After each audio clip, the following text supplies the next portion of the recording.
Can you hear me? Can you see me? No, no. Anybody? Anybody? What is the delay? Okay, wait. Oh no. Can you hear me? Can you see me? I literally can't tell if anyone can hear or see me because my button says remove. Okay. Oh, I see me now. I see me now. Hi. Hi. What up, my G's? My loopies? So, welcome to the pod. Welcome to the pod. Great, beautiful, blessed Monday. We are in the middle of June already, y'all. I need this month to chill all the way out, okay? Because, like, why are you going so fast? Where are you going? What you got to do? I don't understand. But anywho, toaster strudel, please let me know if you see me, if you hear me. You should be hearing and seeing me on Facebook, Instagram. Thank you, Facebook, YouTube, and oh, we're not on Tickety Talkity today. So sorry, so sorry. I love y'all, but I also have a guest today. We got company, people. We got company. If you don't know who I am, by the way, if you don't know who I am, I'm Tenille Stewart, and I guide people through reclaiming their identity and designing a full life, even after diagnosis. So today we got a banger. We got a banger. I'm so excited. Okay, so remember I had a friend on the pod like 100 years ago, Connie Super C. Yeah. Okay, so Super C, she had MS when she was growing up, and we had a great convo. But she also had her own podcast. She's on a little hiatus right now, but she had her own podcast, and she had this guest on, and she told me like recently, girl, do you know that this guest I had all of these updates happening and this and that, and I was like, wait a minute, I gotta meet her. And so she introduced us, right? And she's incredible. Like, I understand having a lot of ideas in your brain and being like, oh, I want to do this and I want to do that. And just never doing the follow through. She did the follow through. She did it. All the follow through things. It's crazy. I'm so excited for y'all to talk to her. She's a super professional. She's a cancer survivor. She is super sweet and funny, and I love her so far. So I'm sure you're going to love her too. So please welcome to the pod, Olivia Sanchez. Wow, my boxer voice. Hey. I'm so sorry, everyone. Okay, here she is. Wait, did it happen? Okay. Can you see me? Can you hear me? I can't see or hear her. I know I added her to the stage. Wait, are you there? What happened? There you go. Now I'm here. Yay! Perfect. I told you, it's being weird. StreamYard, get your lives together, please. Thank you so much. Okay, so Olivia, welcome to the show. Thanks for having me. I really appreciate it. I'm so glad we were able to connect and do this, Yes. super quick, put it all together. Right. It's an emergency. We had to do it. We had to do it. So, Olivia, please introduce yourself to the audience. Who are you? Where are you from? And what do you do? Yeah, so I'm Olivia, and I am from Dallas, Texas. So born, bred, been here pretty much my whole life. We had a brief stint in Kansas City, but I consider myself a born and raised Texas girly. Yeah. And I am a product manager by day at Cigna, but by night I am a tech health entrepreneur and founder, and I do all the things. My personal mission is to make healthcare make sense for patients. It the way that the landscape is right now, I would describe it as a hellscape. It Mm. makes it very hard for people who are just trying to manage their conditions have any kind of success with that. And so rather than, focusing on making a doctor's life easier, making a pharmacist's life easier, my goal is to make the patient's life easier. That is what I am driven by. Amen. Talk about it, preach, do all the things. Okay. So, um, I I want to talk about your story because I Yeah. want people to understand where you're coming from. We were just talking before, and just having the experience of being a sick person and being somebody who's doing something about the way our lives end up is so different because a lot of people are just taken away in the ocean of like the sick. They're just like, I've got the sick. And then they are just fighting to stay alive and don't even have the brain capacity to think about anyone else in the space. Even though the more of us that wrangle ourselves to do that, the better Mhm. for all of us. Mhm. So take us through, oh, gosh. Okay. I want to talk about that really quick first, and then we're Yeah. going to take through the cancer part. So, uh, explain again how you think of sick people, Yeah. the vocab word you So introduced to me. having a chronic illness or being having a life-changing diagnosis is, you're suddenly thrust onto an island, right? But when you think about all of us together, I like to think about it as an archipelago. So, an archipelago, if you don't remember from school, is a chain of islands. So, think about the Philippines, right? It is a group of islands all together. Everybody who deals with chronic illness and sickness and these life changing diagnoses have their own island, but when you look at us all together, we're all kind of in the same space and are really all connected together. Mm. So it is very much like an archipelago. And my the reason why I think about it this way is because everybody's experience is a little bit different, but we're all kind of in the same space. We experience a lot of the same things. There's a lot of the same trends that Yeah, we all kind of deal with, especially when it comes to trying to advocate for ourselves, trying to find the right resources, trying to put things together.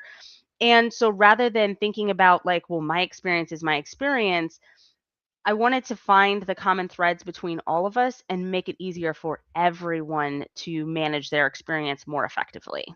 yes, we appreciate you. You're doing God's work. I'm real serious because, like I said, it's just hard to think about anyone else when you just like fighting tooth and nail to figure out whatever for yourself. And like, when people are like, don't gatekeep, sick people be gatekeeping all the time. Like, Oh, thank you I so am much. 1000% not a gatekeeper. Thank I you. am when I got first diagnosed, it was like dunked in cold water, threw into the pot, whatever metaphor you want to use Right, there. right. But after I went into remission the first time, so just like highlight, right? I got diagnosed at 28. I'm now 33. Mhm, I went through the really intensive scorched earth chemo. First, I did radiation, I've done surgery, I've done all of the things. mhm. When I got through all of that first part, it was about 18 months. And after that first set of like complete chaos, I and got into like a remission state at that point. So I was 30 when that happened.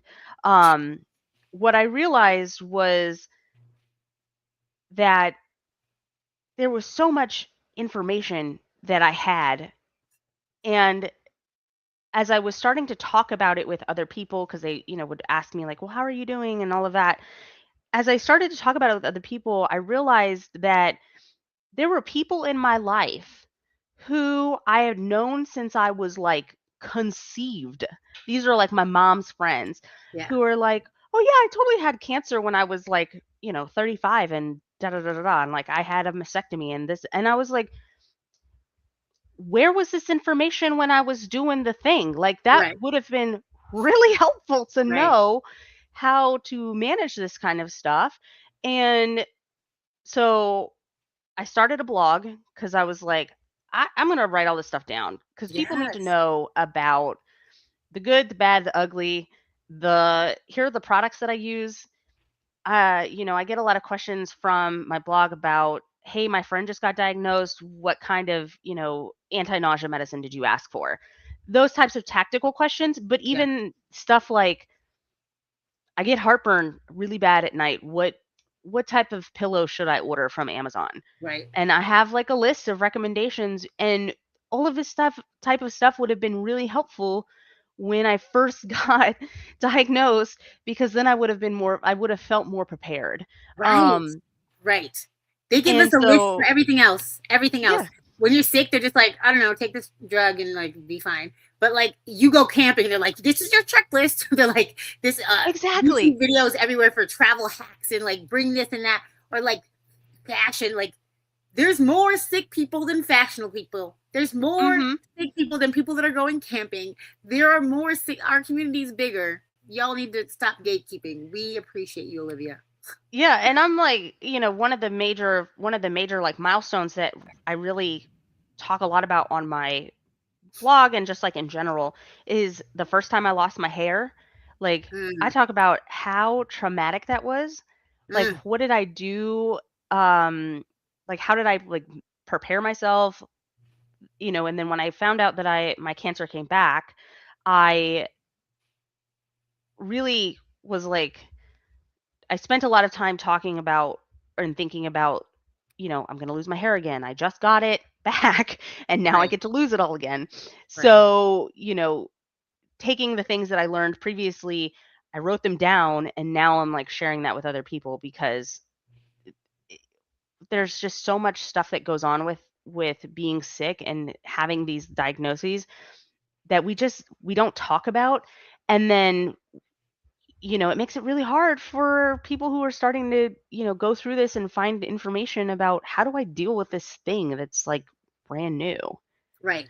So the okay, we're on such a tangent. We haven't even explained what happened to you, but like it is so true. Like having stories of like hope that aren't like extraordinarily extreme and stuff like that. It's just like this happens regularly to many people, and you are not Mhm. alone. And we all have handled it like in our own way, but this might help you is a beautiful way. Like it doesn't have to be like extreme do this and extreme do that. Like just do some things that we've done and try it out for yourself and see what happens. Okay, so Olivia, Mm. 28-year-old Olivia, what happened? How did you get diagnosed?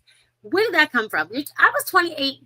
I was already sick, but like 28 is pretty a willy-nilly age, kind of. You know what I mean? Like you're not Yeah. 30. You're like, I'm still in my 20s. I'm still like, I'm young and sexy. Wait a minute. Where did Yeah. cancer come into the story and what happened? Yeah. So, when I turned 20, so I was 28 when I got diagnosed, and a couple of things to note beforehand, right? The year before I was diagnosed, I was going through IVF with my husband. So we Wow. had started doing one round of IVF. It ended up not working, but because of all of the drugs and stuff, they tell you when you get, you start that process like, oh, well, there's a possibility that you could potentially, develop cancer. They say it's like 2% or something like that. And it's like, oh, you don't think about that, doesn't feel like a high percentage. Well, after we ended doing IVF, I was doing a regularly scheduled breast exam and just like on myself, and I noticed that I had this like pebble olive size lump in my breast. And I was like, well, that's weird. That's never been there before. So I had my husband check it, make sure I wasn't crazy, and which he thoroughly enjoyed. But Right. I had him You're like, check it. you know these things. Tell me, does this Exactly, feel normal? exactly. That's And so I just happened to have like that same week a uh, annual physical with my PCP and my primary care physician.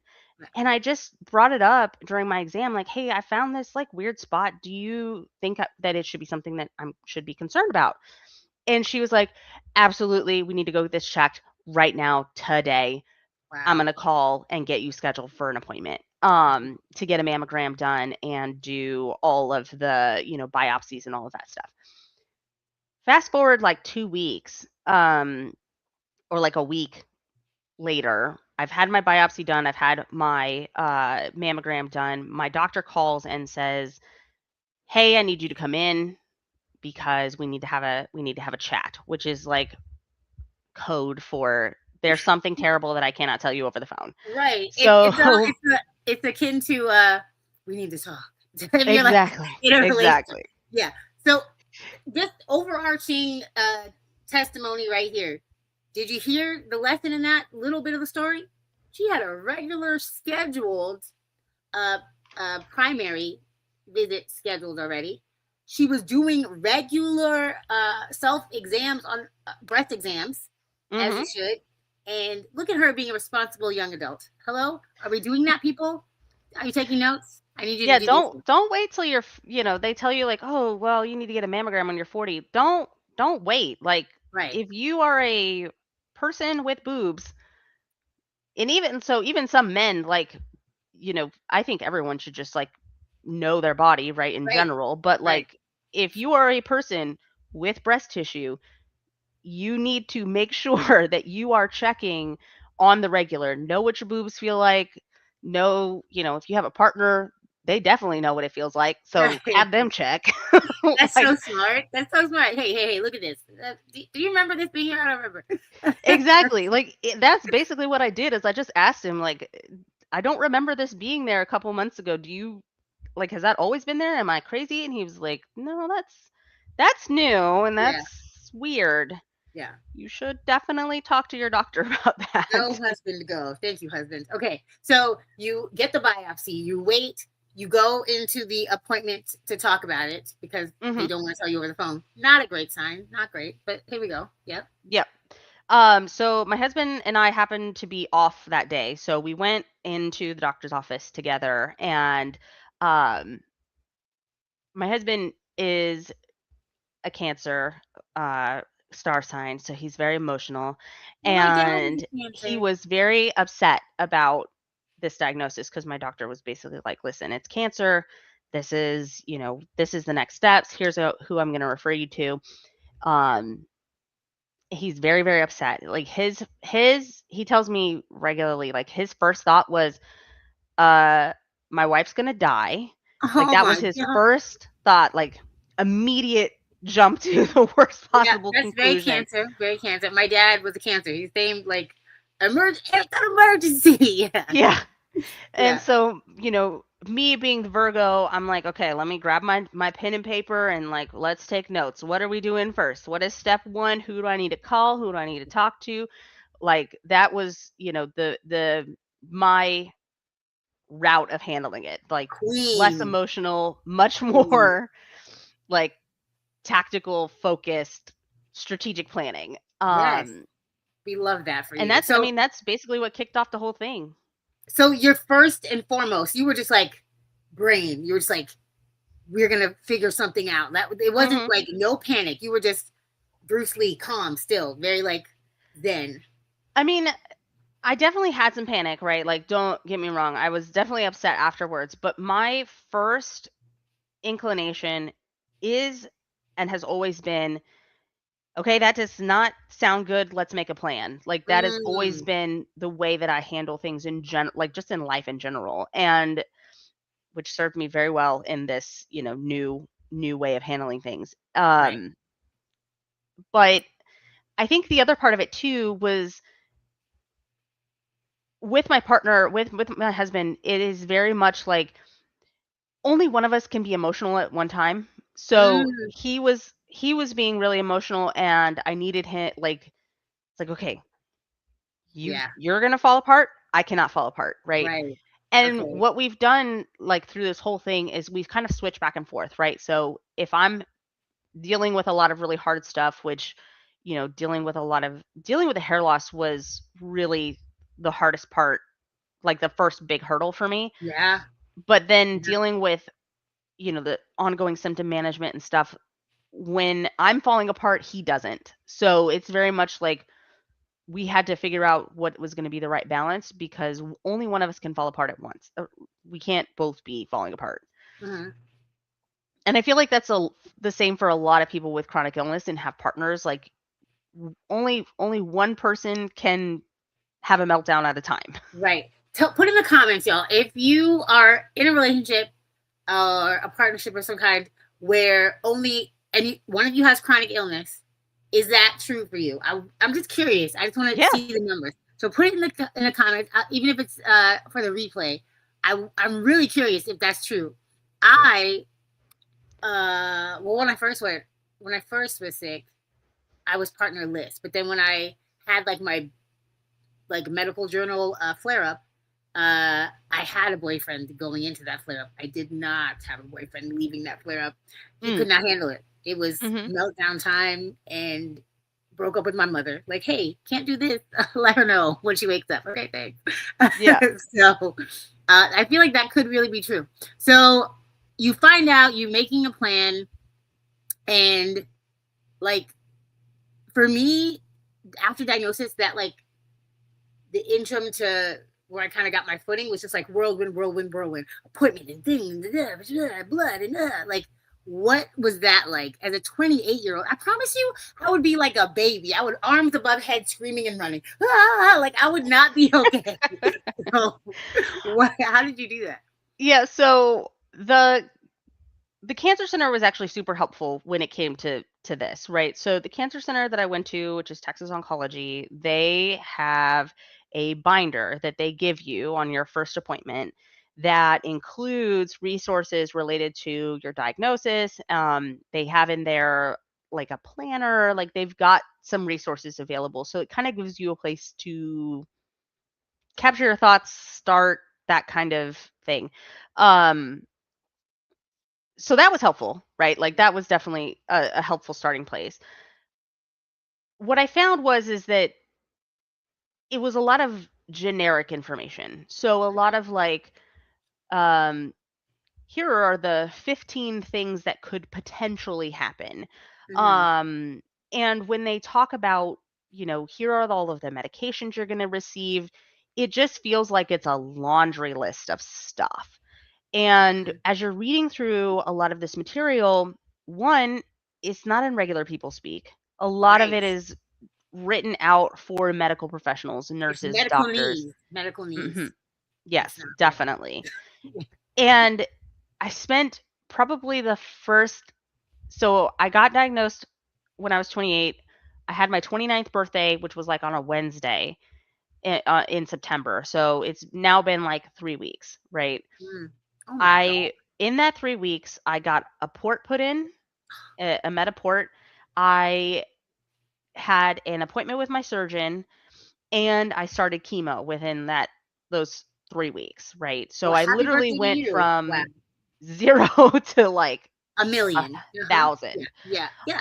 Um, and what I found was, like, as I'm looking through this material and I'm reading through it and I'm, like, trying to understand, there just was so much stuff that was not relevant to me.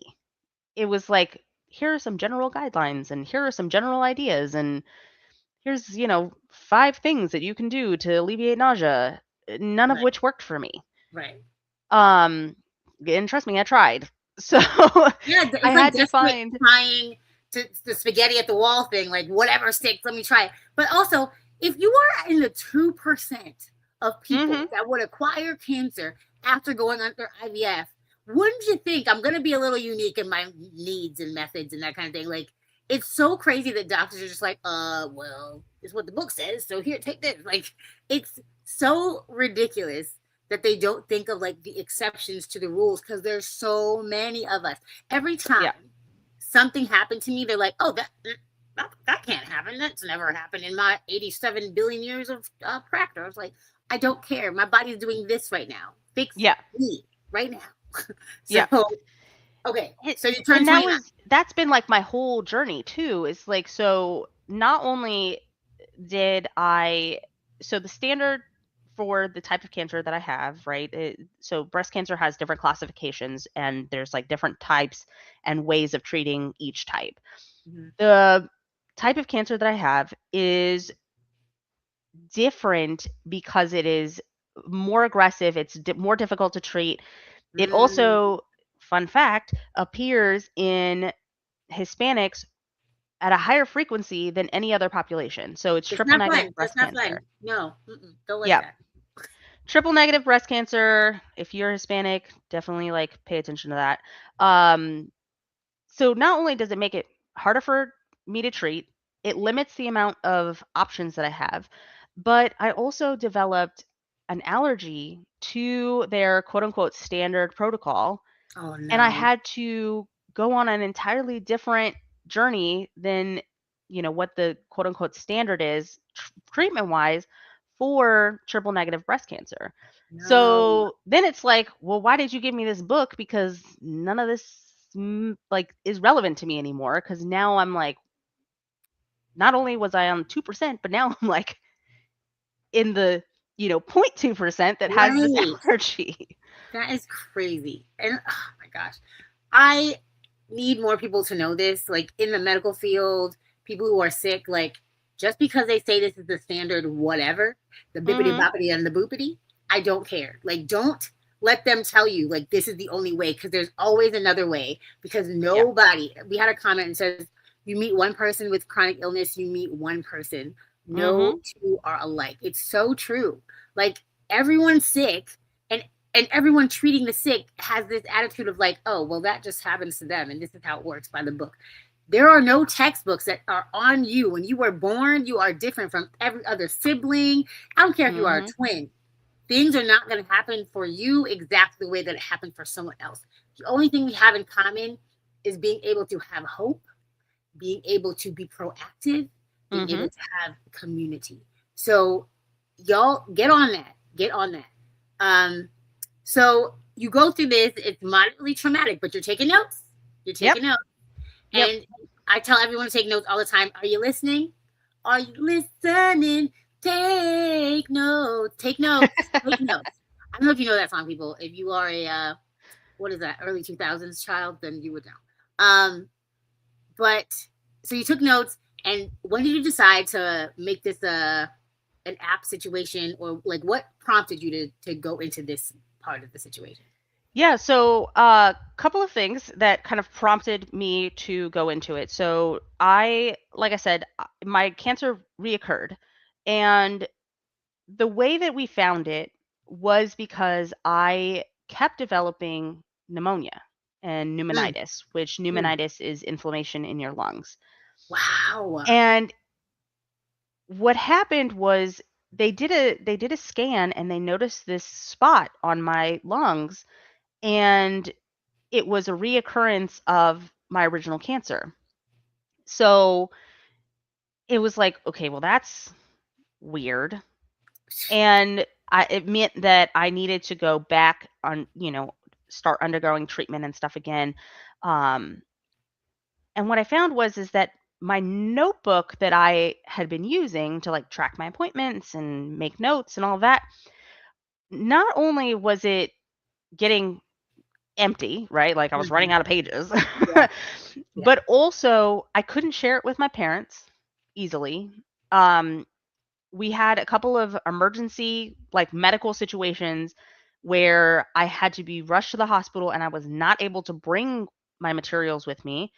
And the third thing was is my husband could not remember all of the things that had happened to me Mhm. in a way that he could easily communicate to the doctors or the EMTs or anything like that, right? And I kept thinking to myself like there has got to be a better way to do this. There's Mhm. got to be a better way. There's got to be a better way. So I experimented with a couple of different things. One, I tried Notion, which is a database app that I use for other areas of my life. Mhm. Um, they had like a template that I could try, and so I tried that for a little while. Not great, not easy to use, a lot of text related capabilities, which was fine, except nobody's going to read all that. Right. That part. It needs to be like succinct because it starts to sound to people who are not going through it just like medical jargon and medical speak and medical needs because they're not going through it and they don't even know what half the words mean.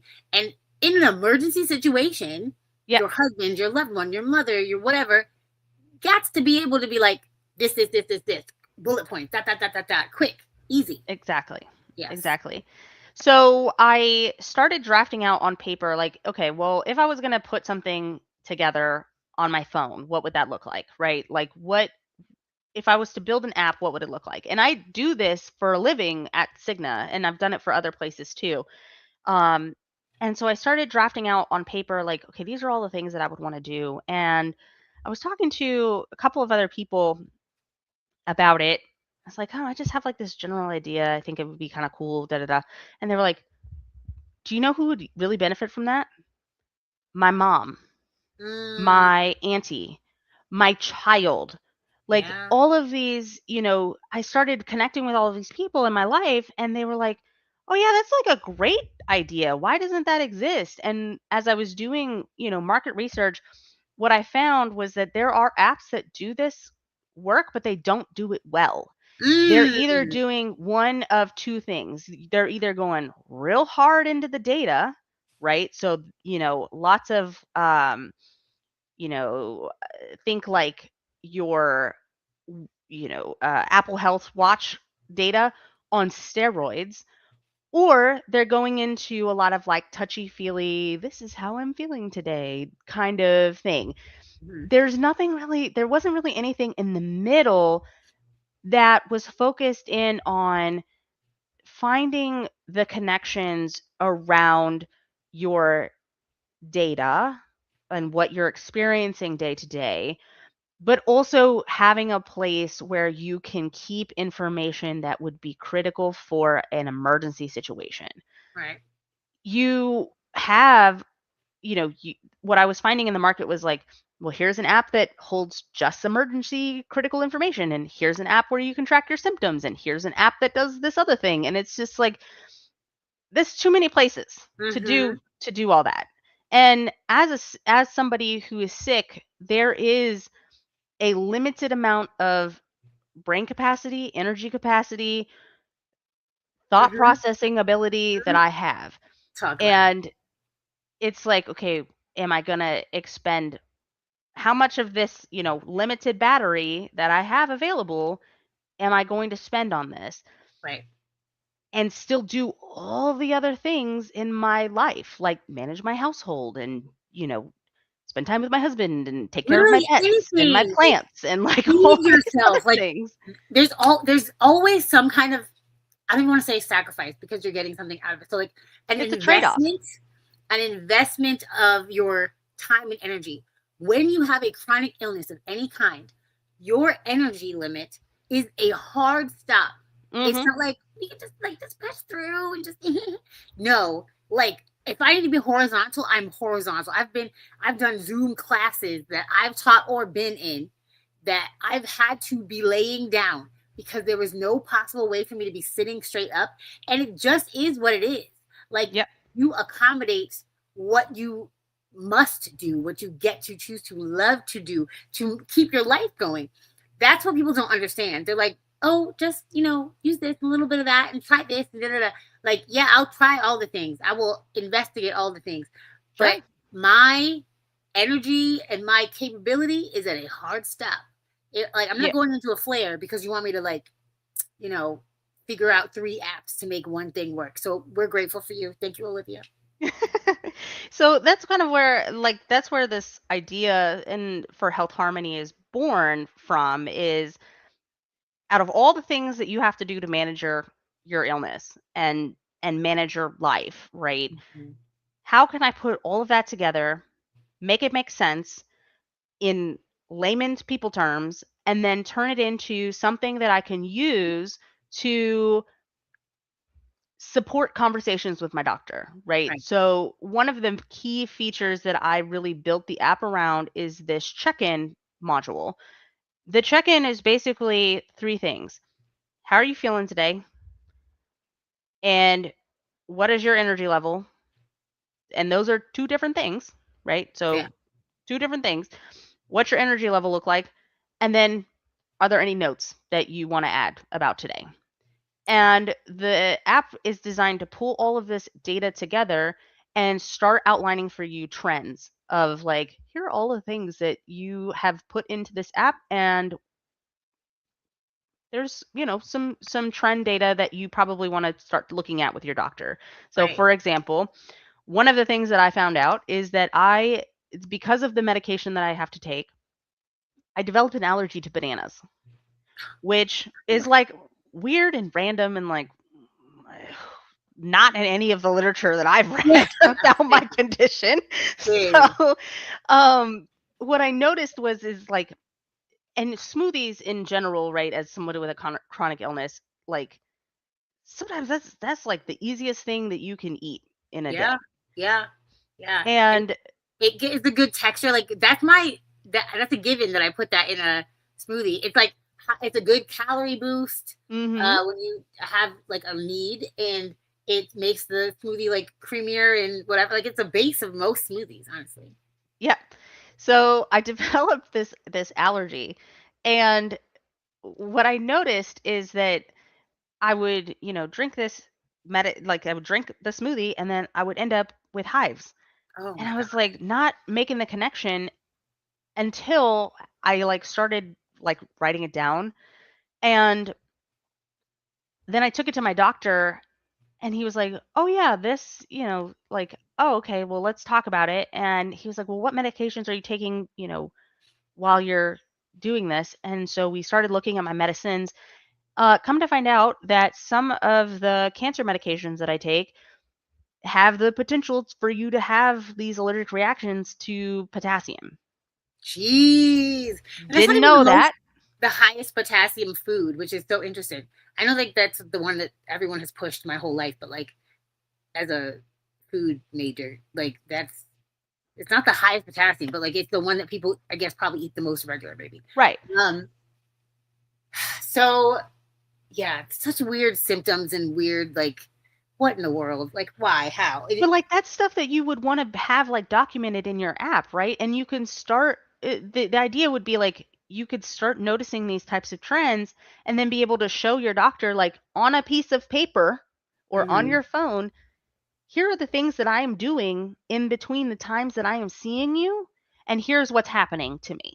Right.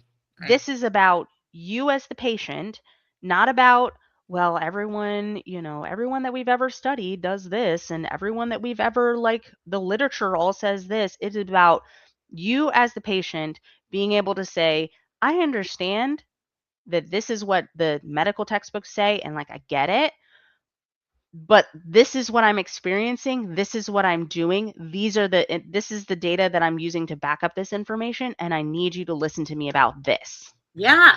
Yeah. It needs to be that's your textbook on you. This is your literature on yourself. And Mhm. you have all the facts and figures. And it's important to keep track. And making it as easy as possible is paramount. Like it is so, so, so important. More than any able-bodied person will know. Like, Yeah.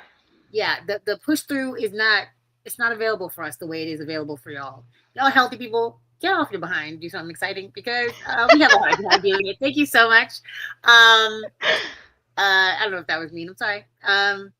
But okay, so I gotta wrap up soon, but I wanted to tell you I appreciate too that you explain or the first time we ever spoke that you acknowledge and understand that all cancers are chronic illnesses Mhm. and not just your specific fancy cancer that is a harder cancer to cure. Yeah. Um, but like, if you've ever been diagnosed with a cancer, it is an ongoing thing that you need to be paying attention to for the rest of your life. Mhm. So, any kind of app like this or planner like the planner is very much something you need to keep track of, like forever and ever. Amen. This is not, Mhm. well, I had cancer and now it's over and bippity boppity boopity. No, you need to be keeping track of the rest of your life. I wanted to, we have a comment on Instagram that I didn't say that was really good. Um, oh, a couple now. Uh, I'm the emotional one and my spouse is the grounding. The sky is not falling calm. I love the spoons, yes. Budgeting your energy in chronic illness is mostly done with spoons, and Yes. yeah, so other spoonies will understand. And I'll repost the graphic I had with the spoon definition because I know a lot of people when I'm like, girl, I got two spoons left and I got half a day to go, and people are looking at me with dead eyes like, what she's talking about spoons. What does that mean? So yes, I'm gonna explain that in another post. Keep a lookout for that. Um, but thank you for explaining. What is the kiwi, Connie? You said kiwi is great too. Is it another app? Question mark. But yes, this was a great interview. I'm so grateful, Olivia. Where can people find you? Yeah, so people can find me on I'm on Instagram, I'm on Facebook, I'm on all the socials. Um, if you are interested, we are working on, so we, myself and my tech co-founder, who is amazing and actually doing the dev work on the app, um, we are creating a beta testing community for people in this type of situation with chronic illness who would like to have a say on where the app goes, right? I like it was mentioned before, when you've met one person with a chronic illness, you've met one person. Mm-hmm. I am not the end all be all in how this app should work and function and exist out in the world. I want to build it for people who are going to be using it. And we have a community that I'm building right now to um, kind of capture people who are interested in having some influence on where the app goes. And that website is health-harmony.co, and you can sign up to join our waiting list for when the beta is released. And yeah, that's kind of where you can find me. The last thing that I'll say is that when it comes to chronic illness management, right, there is so much power in data and knowing yourself enough to be able to confidently go into conversations with medical professionals. Mm-hmm. The thing that I want to really build as part of this app is give people the confidence to go in with the data and say to their doctors, this is the data on me. Yeah. This is about me. Be selfish and be able to advocate for themselves much more clearly and ultimately create the care plans that make sense for them. Right. Not based on what some textbook has said, not based on, what the generally accepted body of knowledge is. Care plans that are created for you, by you, with the support of your doctor, Right. right? And having the data can make all the difference in having that conversation. Amen. Love that. Love it. So I'm gonna have all her links in all the descriptions everywhere that I can have it. Um, please sign up for this. We need it to be FUBU, for you, by you. Don't wait until it's over and then complain about it. Come help us fix it. Okay? We want real life people, and the people in my community, my clients, are going to be signing up to help. Uh, like anybody who I have access to, you're invited to help. Please let me know if you'd like to help. DM me. I'm gonna post her link so you can click on it and sign up for yourself. Y'all, this is very important work that we're doing. And speaking of very important work, okay, do you know there's 1 week, 1 week and a day left until my masterclass comes out, y'all. Do not delay. Sign up today. Ooh, she's a rapper. Okay, so I have literally changed the date back to the Tuesday because people like to complain about things, and that's okay. It's fine. But here we are. Oh, where media links? Okay. Yes, there we go. Okay, so this very important masterclass, do not delay, sign up today. It is from illness to brilliance. Is the picture popping up? I've been having issues with this. I'm gonna press it again. Yeah, I you're hope good. it doesn't. You see the picture? Okay, good, good, good. Yes. Okay, from illness to brilliance, how to rebuild your health, energy, and life. Vegan edition. Stop playing. You want help to figure out how you're eating and how does it affect what you're doing medically with yourself here. How you can improve the way your medications are working for you. How to improve the way your life is functioning in general. Get in my masterclass. Do not wait until the end of it and be like, oh, I just missed it. Bippity boppity boopity. Get in there. Sign up today. If the link is everywhere, if you haven't signed up yet, and you cannot find the link, it's fine. If you can't find it, DM me. I will send you the link. This is not the one to miss, okay? I am not willing to have all this help available for you and you not see it and not be in the room. Get in the room where it happens, and it is happening in this room, okay? All right. So, thank you guys for being here. Thank you, Olivia, for being here. Thanks for having me. I hope this picture goes away. Did it go away? No. Yes, it did. You're good. Okay, I'm on the illest delay. I don't know if it's my internet. But thank you so much. Honestly, such a great interview, such a great time, such a great app. I'm so excited for it to be super insanely successful because I really believe it can be. Okay, you guys reach out to Olivia. I'm going to put her everywhere, like I said, and have a gorgeous day. Stay happily healed. Bye.